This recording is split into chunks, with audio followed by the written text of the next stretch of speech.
சரி ஓகே. இவ்ளோ நாள் பொறுத்துக்கிட்டேன். இன்னும் ஒரு நாள் பொறுத்துக்க மாட்டேனா?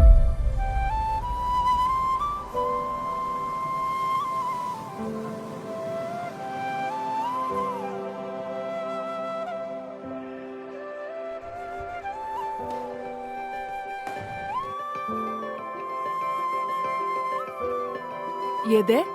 ஒரு நாள் மட்டும் லவ் பண்ணணுமா? ஒரு நாள்ல முடிகிற விஷயமானது. எதுனா தப்பா முடிஞ்சா என்னடா பண்ணுவ?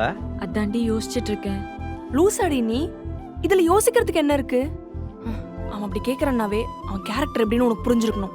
இத்தனை வருஷத்துல அவ இந்த மாதிரி பேசி நான் பார்த்ததே இல்லை. எல்லா லவ்வர்ஸ்குள்ளேயும் பசங்க இருக்கிற மாதிரி தான் நானும் இருந்தேன். நம்ம ஒரு ரிலேஷன்ஷிப்ல இருக்கணும்னா நமக்கு ஒண்ணு சந்தோஷத்தை தரணும், இல்லையா அட்லீஸ்ட் நிம்மதி வச்சு தரணும். ஆனா இந்த ரிலேஷன்ஷிப் உனக்கு வெறும் ஸ்ட்ரெஸ்ஸை மட்டும் தான் கொடுத்துருக்கு. இதோட ஃபுல் வீடியோ பார்க்கணும்னா கீழே டிஸ்கிரிப்ஷன்ல லிங்க் இருக்கு, கிளிக் பண்ணி பாருங்க.